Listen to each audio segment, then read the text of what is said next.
Hello, everyone. My name is Vito Quaglia, and this is a matter of principle. Our guest today is Attorney Jarrett Ferentino, a longtime prosecutor in the Luzerne County District Attorney's Office, who recently retired from that post after a 20-year career, after spending 2 decades working to make sure justice was served for the citizens of Luzerne County. Jarrett's career is moving on. His law practice is expanding, and he is still trying to contribute nationally on the public stage and media outlets and TV shows as a legal analyst. And he's recently launched a new podcast, True Crime Boss. So it's my pleasure and my privilege to have Attorney Ferentino on the podcast. So welcome, Jarrett. Thank you, Vito. It's great to be with you. Well, first off, I mean, we've known each other for a long time. 2 guys, that have worked a lot in NEPA for a few decades, and you were the solicitor at a school district I worked for a while. So we've known each other, personally and professionally. So first off, for our listeners, just tell us a little bit about, your family. Tell us about, maybe a little highlight of, your youth before you got into law, and a little bit about how your family's doing now. Sure. So I was born and raised in northeastern Pennsylvania. I went to Seton Catholic, the now shuttered Seton Catholic High School. I attended King's College, went on to the Dickinson School of Law with the hopes to return back here to northeastern Pennsylvania. My wife and I knew each other for our entire lives, but we both returned back to Northeast PA in the early 2000s. Nicole opened her chiropractic clinic in Pittston, and then a year later, I returned home and started practicing law. We got married. We have 2 children, Dominic and Victoria. Dominic is 18, I can't believe it, and Victoria is 12. So we're living in northeastern Pennsylvania and very happy to be here, both working very hard to put our kids through school. But giving you their ages makes me feel old. And hearing you say I retired after 20 years, I can't get used to hearing that. No, anytime when you do look back and look at our kids and see what they're doing, people getting into their, college and their early careers and stuff, it does make us all feel old. But you know what, Vito, we have good Italian genes, so we hopefully don't look our ages. Well, I don't know about you. You look pretty darn good. I've been keeping up with your media presence, and I don't know if you must have a team, Jarrett, as they say in the business. I'm sure when you go on to win an Emmy or something, you're going to thank your team of people that make you look so darn good. Well, I have a brother-in-law who's a world-class plastic surgeon. Let's leave it at that. There you go. So, without violating HIPAA. But no, Vito, like you, I've been blessed to raise a family here. Many people in my profession often look to Philadelphia and New York when they're done with school. I know your own children have gone on. They're looking way beyond northeastern Pennsylvania. But my hope really was to come home to practice law here and to serve the people of northeastern Pennsylvania. Ironically, I went to school with 2 of my best friends from high school and college. I went to law school with, and really all 3 of us wanted to come back here and raise our families. And we did that. And all of us are kind of doing our own thing in the respective realms here in northeastern Pennsylvania, which has been a real trip. And fortunately, I do get out to Philadelphia and now New York more than anything with the media work I'm doing. So I get a little bit of big city flavor every now and then too. Well, and that is the cool thing. We've talked to several people connected with, promotion or working to promote Northeast PA. And one of the things I always say about the area is if it's not here, it's only 2 hours from here. There's so many cool entertainment, cultural things that you jump in the car, you go on the turnpike or 80 or 81 and you can get there. It's not like some of the landlocked places where you have to fly or, to get to water or to get to a good venue for a show. We're kind of lucky, and they've done a great job of, promoting some cool venues here as well. But you can go to Philly, New York, New Jersey, Washington, D.C., and nothing's really too far away. So it's a good place to live and to still experience some of that big city stuff. Now, you went to Seton, and I should know this kind of stuff with graduation years and whatnot. But again, we're from, the Pittston area. Everybody knows everybody. Everybody's related somehow. My wife Joanne's cousin, Johnny Dreas, Johnny and Jen, his wife, they went to Seton, but I don't know if you guys were around the same. Yes, they were. So Johnny and Jen were 2 years behind me. Okay. So I was 96. They would have been 98. See what a small world it is? I could tell you what year they graduated. Yep, No, and what year did Seton close? Now that was jogging my They memory. closed in the early, I believe it was '03. Yep. But around that time, it wasn't too long after we left. But the parochial schools have somewhat recovered, though. They merged into Holy Redeemer and Good Shepherd and Holy Rosary locally and Wyoming Area Catholic. So they're still alive and kicking, but they went through some significant changes. And Seton was always a traditionally smaller school. You went to Hoban, right, Vito? Yep, Hoban. So Seton was always a traditionally smaller school, and shortly after we left, the numbers started to dwindle a little bit, and the feeder schools were falling off a little bit. So, but it was a great place, and it was some of the friends I made there are my very best friends today. So I have fond memories of Seton Catholic. Ironically, I have the golden eagle from Mr. Reddington's desk in my office where I'm talking to you right now. So hopefully that's not a crime that you should be prosecuted for. Hopefully it was a gift. No, it was a gift. It was a gift. Make sure you didn't have some sticky fingers there. But I will say, we're in the same kind of, man without a home kind of thing, because our alma maters technically don't exist, right? I mean, Hoban doesn't exist. Seton doesn't exist. I mean, they've been changed and consolidated and renamed and whatnot. And I brought this up a previous podcast with somebody. It's weird because as alumni, there's no place to go back to. If you go to Redeemer, you don't see, you wouldn't see things, that remind you of your graduation years or the Hoban years and stuff. That stuff's kind of all somewhere in some kind of storage facility. So it's you're right. It's good that everything is surviving and thriving a little bit, but the fact that our alma maters technically don't exist anymore is a little weird. Well, it is, but I always said this too, like those are bricks and mortar. The people were the special thing about that place. And, having those long-standing relationships, you mentioned John and Jen and just people that were part of that family are still around here. So I still enjoy the fact that we share that fraternity together, that we were all there during that time. It's funny you should mention that. I was at Holy Redeemer for an event one time, and they have the picture of St. Elizabeth Ann Seton that hung at Seton hanging in the lobby. And I hadn't seen that picture in 20 years. And this isn't a religious statement, but I got choked up. It had been so long since I'd seen anything from Seton Catholic. Obviously, the buildings still stand in Pittston, but I hadn't been in those buildings. So to see that beautiful painting, I got a little nostalgic and choked up, and I was showing my little girl and her friends that was from Daddy's high school. So it meant a lot. Well, sure. And it's crazy how those things, recall those memories are attached to items. You see something like that and it brings back all I'm sure all those things that you hadn't thought about in years. And, it's really, and that's why I'm like kind of a bit of a local history nerd. And my wife would say a pack rat, cause I'll keep I find stuff on eBay. I found an engraved Zippo lighter that somebody had given a former police chief. And that somebody in the family must have sold it on eBay for a couple bucks somewhere and a picture that went with it. So I have the picture where they gave the guy the engraved Zippo and I have the Zippo. And Joanne's like, why do you have that? I'm like, well, it means something to someone somewhere and hope maybe someday I can give it to him. So yeah, those kind of, pieces of those artifacts that invoke emotion, it's always cool to see and to be part of. Now you brought up the people. And I always say that, relationships equal success and how you build relationships and how you work at them. But since you brought up teachers, who was, let's just throw it out there, your favorite teacher at Seton? Who was somebody that if you had to ask, boom, he's the guy or she was the woman that really had an impact on me? Well, so Mr. Reddington was our principal. He was not a teacher, but we had a very, very close relationship. I was the president of the student government there. So as a leader, he was someone that was a great mentor to me. And he lives not far. He doesn't live too far from me. So occasionally I will stop and chat with him. He's long retired now. He was someone that welcomed my twin brother Jason and I into that family. It was just a part of our lives while we were at Seton. So certainly he was someone I looked up to. And then Sister Claire Culp, who was a member of the Immaculate Heart of Mary Sisters. That was the order that was stationed at Seton during the years we were there. She was our American history teacher, and I would take every class she taught. She was a character.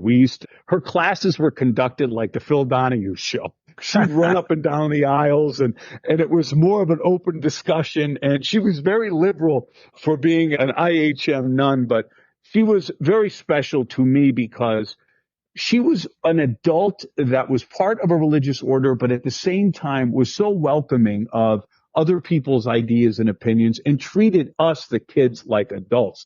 And the strange thing, Vito, I have to tell you, I was sitting in a courtroom for the first time in a death penalty case. And I was sitting there, I was probably 27 years old.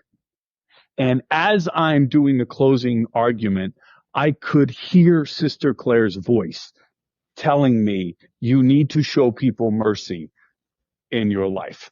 And I heard that, and I'm looking at this murder defendant and I'm balancing those two worlds, justice and mercy and all those valuable lessons I learned along the way.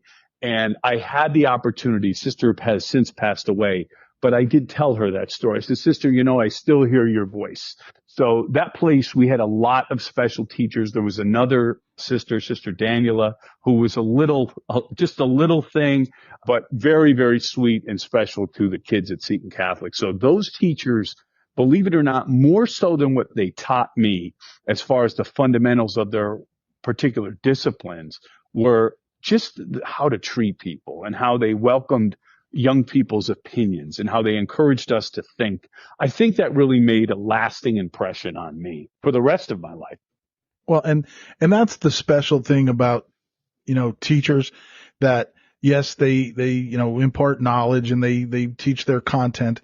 But whenever I ask that question to people, they always tell me about how that teacher made them feel. Right. You didn't tell me the grade you got in those classes. You didn't tell me how hard the homework was or anything like that. You specifically went to, she treated us like adults. It was like the field. So it was, and that's so impactful. And when it doesn't matter what anybody does in their careers. Everyone goes to school, right? And we all have those people in our educational, process or journey that really meant something to us. And it's wild that everybody goes to that, how that person made me feel. That's cool that you gave a shout out to some of those people. Now, was it at Seton when you decided, hey, someday, I want to become a lawyer? Or was that something that happened or kind of sparked earlier, when you were younger, or was it a high school kind of thing?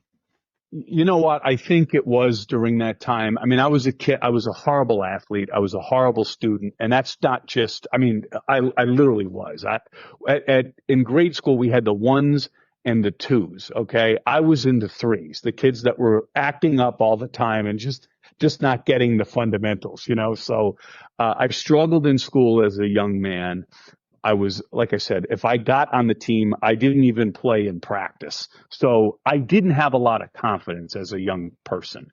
When I got to Seton Catholic, this small place, I developed my personality, or allowed for my personality to come out. And I learned a great deal, was given the opportunity to speak in class. And then when I ran for student government, had the opportunity to talk to the class or the school as a whole. So I think it started to take shape then.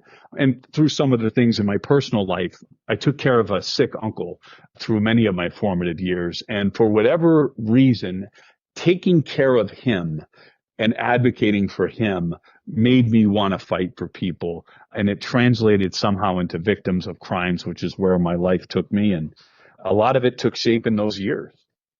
And I know, some of the personal things that you had gone through, you lost your dad at a young age. Now that's something. I lost my dad. I mean, I was 28 when he passed, but going through, he never really got to see, our kids grow up, things like that. And then my grandfather, my mom's dad, died when she was very young. My dad's dad died when he was very young. So that idea of, fathers not being there when things happen. And then, we came from families where the women had to step up, right? The women were, for the successes in our families, if it wasn't for a whole bunch of strong females, we wouldn't be where we are. So tell us a little bit about that, like some of the things that you learned, going through that kind of adversity. So I did. I lost my dad. I'm the youngest of four boys. I'm a twin, but I'm the youngest by 6 minutes. We lost our dad when I was 7. So my mom was essentially left to raise us after caring for him after many years of battling cancer. She went into the work world. She worked for a national insurance company. She became an executive, and all the while was just an incredible mom to us, a leader in business. To this day is still very beautiful, very much involved in our lives. Last evening being no exception. We had dinner in Pittston, everybody together, and she could tell you what every son and grandchild is up to that day. So certainly that tragedy in my life helped shape me as well. You could take something like that. I mean, how many people, they lose their dad one way or another, or lose a parent one way or another, or a parent walks out. You have all the excuses in the world to go nowhere, be a bum and struggle through school and not work hard. But I could not. And I was not, I wouldn't say feared my mother, but the expectations of my mother were, if I'm out there fighting for this family, you're going to live a life that's worth it. And that was really the attitude all of us took. And so myself and my brothers, I'm proud to say my father asked my mom two things as he knew he was inevitably dying. Don't ever let anybody hit the boys, even though we deserved it sometimes. and educate the boys if you can. And it's like, here's this poor guy's dying, and he says to my mother, educate them, find a way to get these guys through school.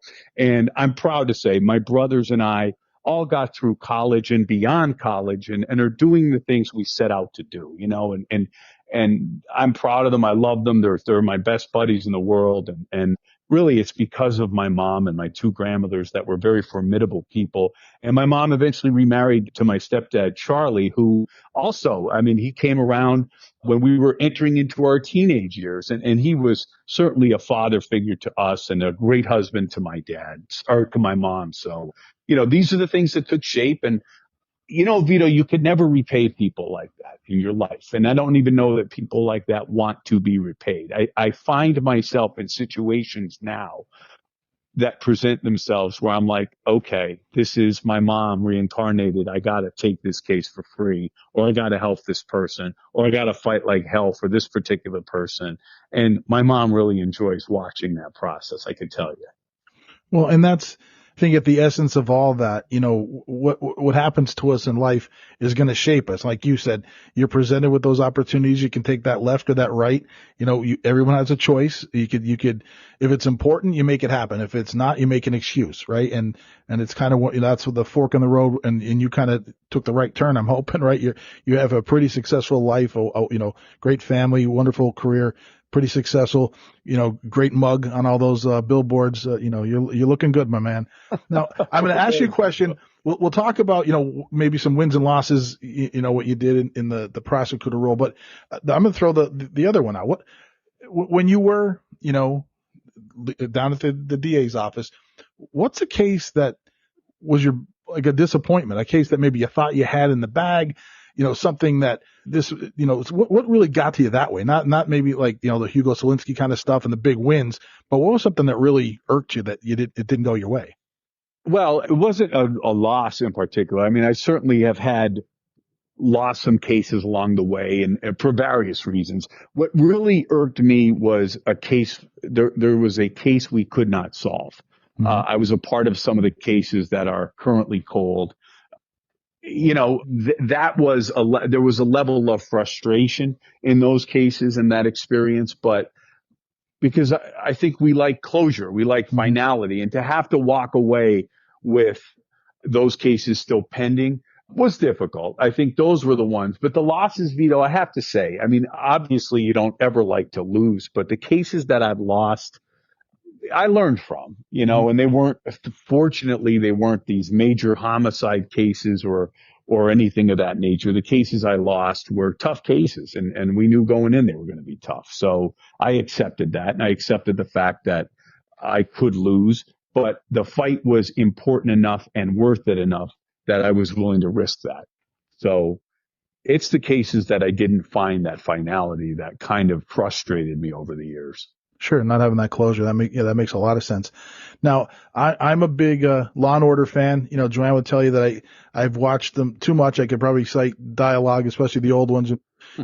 the season 1 with George Zunza back in the day. Just love that show. And is it like that? Is it, for people that sit there and watch Law and Order and get into all that stuff, is that what it's really like in your world of doing that? Or is that really drummed up for TV? It's exactly like that every week. I wish. Some of it, look, the trials are. Yeah. The trials are. I mean, I've had the craziest trials you could possibly imagine in that courthouse over 20 years. I had 2 big riots break out in a courtroom. I've had, courtrooms spilling out into the hallway with people. So in certain respects, there have been many dramatic moments. It is like that. Where Law and Order parts company from reality is, our cases aren't resolved in 1 hour. Sure. Cases take years. I mean, you mentioned Hugo Selinsky. I had Hugo Selinsky for 9 years. So I had Hugo's case from 2006 through 2015. Hugo went through 1 million lawyers. We had 1 million judges. My team went through a lot of different manifestations. The only people that were there from the beginning to the end were Hugo and I and like 2 other investigators. So we played chess for all those years. I mean, that's as dramatic as that was. It's not something that's wrapped up real tight in a bow and contained in an hour. I think sometimes Law and Order and CSI, they're great shows, but it creates this false expectation among the public that, number one, you can get DNA results in 10 minutes. Number 2, everything gets wrapped up in a short amount of time. It just doesn't work that way. But the craziness, the ins and outs, the dramatic back and forth, it all happens in a more elongated time frame. Exactly. But those things, that's good to know. Now you mentioned Hugo. Now, the Hugo Selinsky case, I have a quick story about that at the time, I thought my wife was completely out of her mind when she brought this up, but we were driving home on River Road. We lived down on River Road at that time. And I remember, when the breakout happened and all of that stuff, there was somebody walking on River Road, right? And we were driving by and the news broke and Joanne said, I bet you that was Hugo Selinsky. And I said, why in God's name would someone who broke out of jail be down here? Like, what doesn't make any sense to me? Now, I don't know if it's women's intuition. I don't know if it's, Joanne's half Sicilian. I don't know if someone in the DNA of, they know what people would do when they run away from the law. But it might have been him, because I'm pretty sure he was hiding out in and around where I was living at the time. Well, I know where you lived, and I know the course he took, and there is a good chance it was him. Let's put it that way. That's crazy. So he may be right. You never know. But now when you talk about, difficult cases and it could be a case that you even won, but the Selinsky case being so long, what was your most difficult case that you had to try if you had to think about all of them? And again, you've been involved, we didn't mention a number, but I think somewhere around 100 or so homicide cases. So you've seen a lot of, as you say, murder and mayhem in all the stuff you've dealt with. What do you think would have been the toughest one? Not all 100 of those went to trial. The toughest were the baby murders were the toughest. Oh, yeah. Hands down. I mean, so while I was I never expected to do that kind of work. I don't know why. I just didn't think I was going to be part of that. Yeah. But while my wife and I were having and starting our family and had babies at home, there were occasions where I was at baby autopsies. I mean, you could imagine how difficult that is. And then have to prosecute these mothers after watching my wife, who's an amazing mom, after being raised by an amazing mom, to see these failings. I mean, I've prosecuted moms boyfriends for killing babies.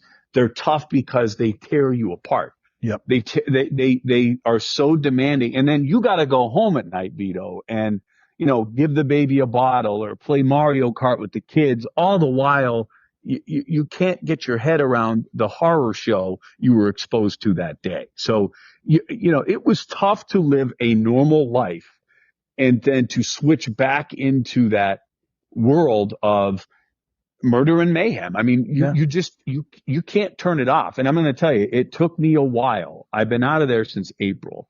It took me a while to get a lot of that out of my system. I had spent so much time and so many years always getting ready for the next big murder trial. There was always one on the horizon, and there was always an investigation for a case that was breaking. I was getting chased by one and preparing to end another one all the time. It took some getting used to. Oh yeah, that sounds like chaos. Like, man, you're managing chaos and still trying to dig deep, through all the facts and doing everything you need to do, and at the same time you have like 10 balls in the air at one time. That sounds insane. Now, your career, prosecuting cases. I'm sure you have friends that are, defense attorneys, right? Correct? Or is that Yeah, not true? yeah. Okay. Oh, So yes, yeah, yeah. now, in you mentioned those kind of cases that really rip your heart out. How is it like to then have a relationship with somebody who defends people that maybe do some heinous things? Like, I know it's their job. I get it. I understand that. But is it difficult to maybe say, like, or maybe you guys understand that and, going to law school and doing all the ethics and everything you do? Like, do you look across and say, how could you be defending this person? What's that like? Well, sometimes, to be honest, yeah. But the reality of that is this. If you are someone who's passionate for justice, you respect our system. And our system says everyone is entitled to, number one, the presumption of innocence, and they're entitled to due process under the law. What is due process? Due process means if the government is accusing you of a crime, you have the right to counsel. You have the right to hire an attorney. You have the right to an attorney to be appointed for you. And if you want your conviction ultimately or your case to stand up, that defense lawyer better be doing their job. They better not be asleep at the wheel, because here's the thing. The system's got to work on both sides for it to mete out justice. You can't have a defense lawyer that just falls down on the job. So I always looked at it as, hey, they're doing their job. And if they weren't, I couldn't do mine. That's it. Unless we lived in a communistic society, that's what we'd have. So I always respected, and I have to note too, I really respected many of the older defense attorneys I went against as a young DA. I would go against guys like Al Flora, the late Bill Russo, Basil Russin, guys that have been part of cases that I'd been reading about since I was a kid. So to have the opportunity to go toe to toe with these guys as a young lawyer was a tremendous honor for me. And I enjoyed Attorney Sklarowski, Joe Sklarowski, who's a big, tall, bald, loud, gregarious defense attorney, to have the opportunity to go against those guys and in my experience, win sometimes was a lot of fun and a great learning experience. So I'd always respect the defense attorneys. Many of the defense attorneys ended up being better friends of mine than some of the prosecutors. Prosecutors oftentimes take themselves very seriously. They only see the world one way. I don't have that problem, Vito. So And part of, the back and forth in the courtroom drama, if you will, is almost, like a performing art, correct? I mean, you're getting your point across. You're trying to sell your story, right? You have to be, number one, you have to be a great storyteller. And number two, you really have to be a great performer things have to connect and resonate with the jury, with whoever you're trying to prove your case to. So were there things, when you were younger, when you were in school, did you perform, even if you were, in the house running around like a little goofball? Were you a kid who acted out and always, did that kind of stuff, or did you have to learn how to kind of put that presence on in a courtroom? no, I think I always had that natural ability. I mean, certainly in our home, but in the small schools I went to, we were called on every day. These schools today, kids miss 30 and 40 days. Nobody notices. If you're gone 5 minutes in my class, they'd be like, where is he? What's he up to? So we were required very early to speak publicly. We were encouraged to. My mom is a phenomenal public speaker. She's spoken all over the world in her business. So I enjoyed that process. I was given the opportunity to do that very early on. You mentioned that you treat the law like a performance. I certainly always did. Many lawyers do. I like to look at my life and my particular case as a story.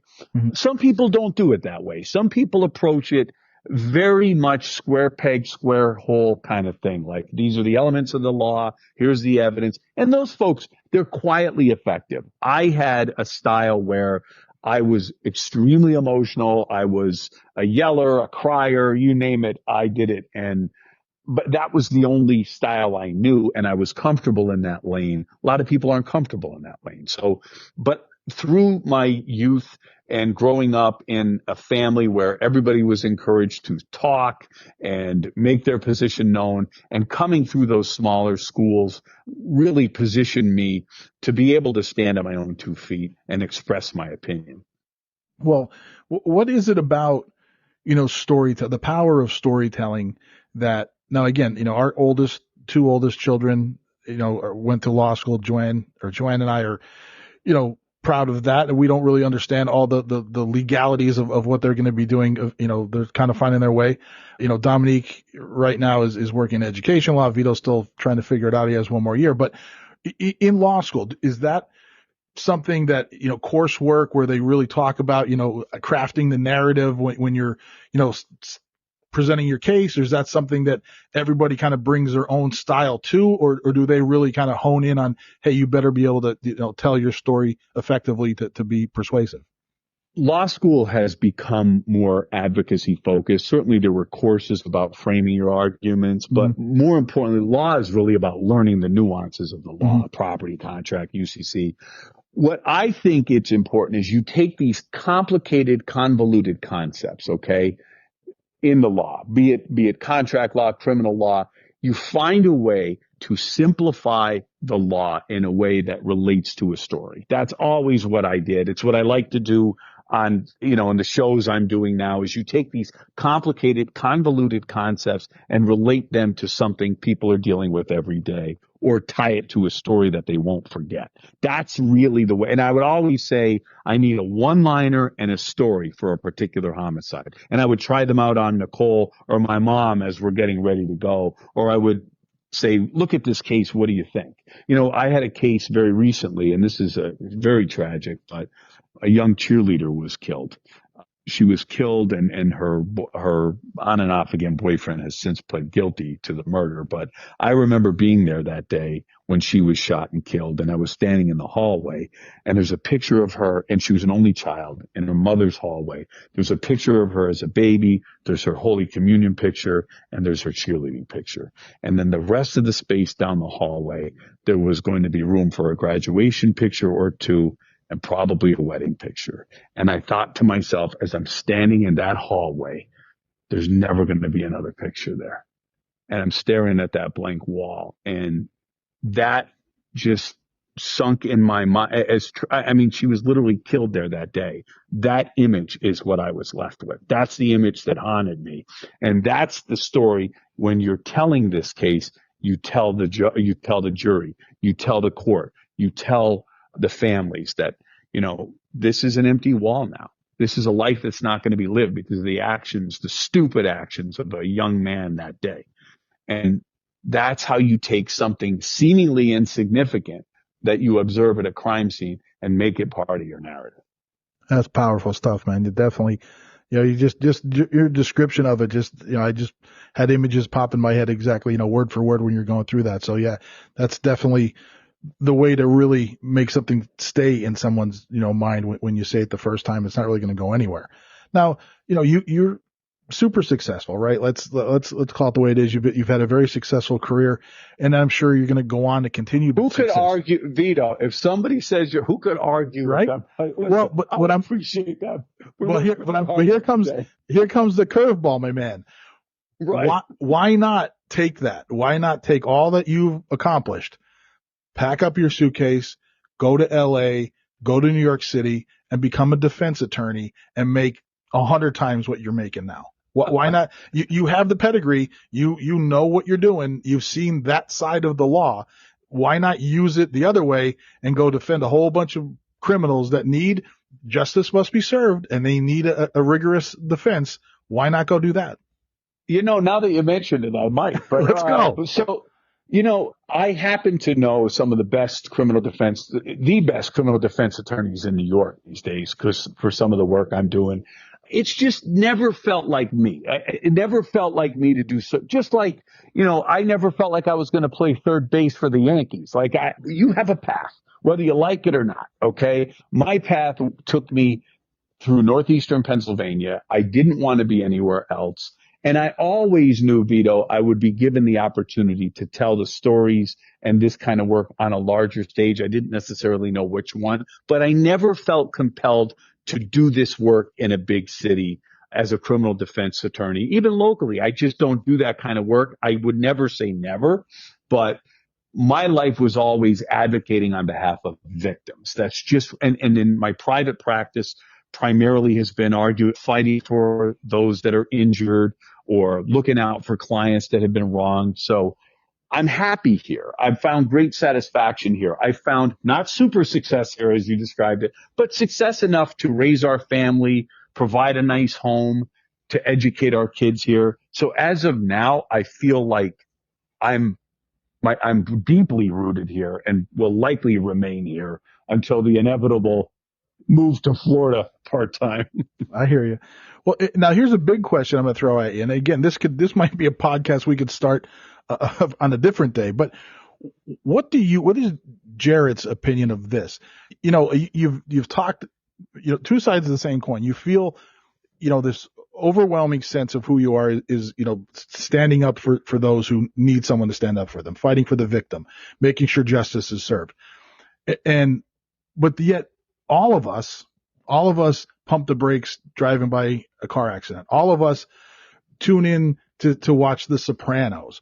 What is it in us, do you think, that makes us want to, support victims and wants us to stand up for the little guy, but at the same time, we're so enamored with crime or anti-heroes or, you know what I mean? It's like it's a dichotomy. It's two different things going on in our world. Now, I don't know. It could be a whole Judeo-Christian thing that, religiously, you're taught mercy, but yet some of the things you're brought up with has a lot to do with violence. I have no idea. But I mean, you understand what I'm saying? Like, you, as a society, it's every generation has, whether it's, the old cowboy movies or, the World War II movies, violence is something that people pay money to watch, listen to stories about. If they weren't, you wouldn't be successful in having true crime podcasts, right? People like to hear those stories. Why do you think that is? Well, I have to say, I mean, I think, let me take it through the true crime lens, because that's kind of the lane I'm in these days. Sure. People have a fascination with malevolence and evil. I don't know that it's so much violence. That's kind of a different conversation, but okay. I know what fascinates people about serial killers and the murders. Like, we do a ton on Kohlberger and Delphi, Indiana murder, and the Lacey Anthony or Lacey Peterson and Casey Anthony. People have a fascination with malevolence. I think there's a couple of reasons. Number one, I think everyone has a capacity for good inside of them. But I also believe, and I'm not alone in this belief, Carl Jung has talked about in the shadow that we all have. Everyone has a fascination with the other side too. That side that you keep at bay, that side that you may be curious about, don't let lead your decisions. So there's a part of you that lives vicariously through these cases to see, if I was to choose the wrong path in my life, how does it play out? What happens as a result? Okay. What happens when somebody takes the wrong path? I think there's a fascination there. I think there's certainly a fascination with the power of the justice system, good and evil. There's fascination with prisons. There's also people who like to watch this stuff and say, hey, my life is not as crazy as this life that's playing out on the screen. So people feel better about themselves. But I really think at its core, Vito, it's a fundamental desire to understand evil. I mean, where there's good, you have to have an appreciation and an awareness of evil. People are curious innately about that. And I think that's what it is. And that leads to another kind of idea where, I mean, you live in the world of black and white mostly, but you also know that everyone lives in the gray, right? I mean, there's, as much as there is evil, there is inherent evil in the world. A lot of poor decisions that people make, there's usually somebody doesn't get up in the morning. I mean, some people do. They don't get up in the morning and say, I'm going to cause chaos and evil and destruction today. There's a series of events that might lead them down that path, and it's murky, right? And that's something I guess you have to kind of navigate through, and don't show some of the murkiness where people could find reasons to say, well, you know what, we should dismiss this case. You're trying to really stick to the law side of it, the black and white side of it. But you must agree that you have to. Yeah. No. I mean, in your job, you have to. But you'd have to say Jarrett the person would definitely, Jarrett the dad, would say that there's a lot of gray in the world as well. Well, there is. I think we can take Hugo Selinsky, for example. Like I said, for 9 years, he and I got to know each other. So we'd be in this courtroom, we'd talk, and we were in that universe together. And I would say this, like, he wasn't acting up in the court all the time. He wasn't acting up. We had conversations about life. We had conversations about the case. Now, it didn't inhibit my ability to do my job, but certainly it humanized him a little bit for me, which was a unique perspective. But, Vito, at the end of the day, there's not a lot of room for gray in a courtroom, but we don't live in a courtroom. There's got to be room for gray in your home and in your office. You have to look at the people's experiences, and no one is ever 100% bad and no one is ever 100% good. I mean, there's the face you show the world. There's the real person you are. People love to reduce things and minimize things and compartmentalize them in these good and evil boxes. But I am yet to meet a person that exclusively fits in one, Yeah, absolutely. So but it's funny that you say it that way, that, when you're on the case, you have to really say, I have to operate in this lane. But then, when you take that hat off, you understand some of the here. But again, you wouldn't be doing your job if you let some of that gray, spill into your white or your black. So yeah, I get it. It's just two different like you're straddling two different worlds when you're doing some of the stuff that you were doing there. Now let's pivot and go to True Crime Boss. Tell us about that. Like well, first of all, how many have you had? A whole bunch of episodes out yet? Excuse my ignorance on that one because I'm not real familiar with it yet. So True Crime Boss has now morphed into Primetime Crime, which is a show I do with Lauren Conlon. Okay. Lauren is a reporter in New York City. She lives in Manhattan. So True Crime Boss was my original podcast. I started on my own. I started to do the Nancy Grace show. I met Lauren Conlon, who's a reporter. We then started Primetime Crime. So that's a True Crime Boss. I went from talking to myself to now talking to Lauren and our own guests. There you go. I got tired of just talking to me. So the True Crime Boss handle is now Primetime Crime Live on YouTube. And I also do a television show called Crime Nation on the CW network, which we are in production for the second season now. We finished 2 weeks ago. We were in production for 4 days on one episode, and I'm heading to New York next week for 2 days to shoot the next episode. And that's a documentary series. I'm a legal analyst, basically breaking down some of the cases that are making national headlines. So the cases we're doing for season 2 for those true crimers are the big cases in the country right now. It gives me an opportunity, Vito, to meet the people involved directly in those big cases, including the victims, the witnesses, the prosecutors, the lawyers on a larger stage. So I'm loving that. Just from being here, I spend most of my time here in Luzerne County, still practicing law, but I get to get out into that world on a larger stage, and it's a great deal of fun for me. Well, that was the next question I was going to ask. What's the percentage of, you doing stuff at your own practice versus the kind of the media side? Is it 50-50, 75-25? Like, where's it stand now? I wouldn't know the majority of my time is spent as a boring lawyer in my office. I hate to admit. It's not that exciting, really. Come on. But the media, like I do our show live on Wednesday at 8:00. I certainly prep for that. And then, but with Zoom and everything now, I could do it all I do the Nancy Grace show from my desk. So they'll call the night before and say, hey, you're available tomorrow at 9, jump on, tape. So I would say it's like 90%, 10%, but my mind, I'm always, following the cases that are gripping the country, always ready to discuss. I do Dan Abrams' show, Dan Abrams Live on News Nation as well. So you never know when they're going to call. So I try to stay up on everything. Gotcha. You got to be ready. Now, I mean, come on, man. Do you have groupies? Like, I know there's people that write letters to criminals in jail. You have groupies, don't you? I get letters from jail, Vito. That's what's funny. I get letters from murderers in jail asking me to look at their cases. Mostly, Vito, I'll tell you what kind of notes I get. I get notes from people who have lost someone that are looking for answers. I get letters from moms. I get letters from siblings. I get calls. That is how I got into the Brittany Drexel case, which was a national case down in South Carolina. Her mom, after 10 years of Brittany gone missing, reached out to me through a friend. I became involved in that case. She was found in 2000. Her body was found in 2022, and the individual responsible was prosecuted. So I get a lot of that, more of that than anything. Other than that, if anybody's sending notes to the web page, it's run by my producer Jason, so he sees that stuff. I don't even see that, but we do get a lot of. I can tell you, we built a fan base, which is exciting, and I communicate with those folks and appreciate their support. But really, the notes we get are very serious. I mean, the stuff I'm getting are people from all over asking me to look at a particular case, and I am looking at some of them.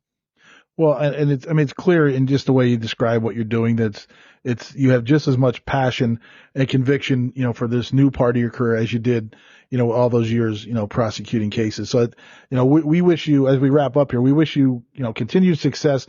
Hopefully like to have you back on, in the future to find out because honestly, I thought I had the most up-to-date thing with the true crime boss, and now you're telling me it's a different title. Like, you're a hard man to keep track of, my friend. Listen, you bounce around a lot. But I'm always here in northeastern Pennsylvania. I'm not hard to find. No, you're anchored. You're rooted in NAP. That's right. Absolutely. Well, thank you so much for spending some time with us. It was really cool. I mean, I could talk for another hour, but I know I got to get you going. Nancy Grace is probably on the line already getting you on. She could wait for you, Vito. Oh, wow. All right. Now you heard it here first that Vito Quaglia is more important than Nancy Grace. I'm going to document that forever. But again, thank you so much, Jarrett. It was good talking to you. Great hearing all these stories about what you've been up to. And like I said, continued success, my friend. I will catch up with you down the road. This has been another episode of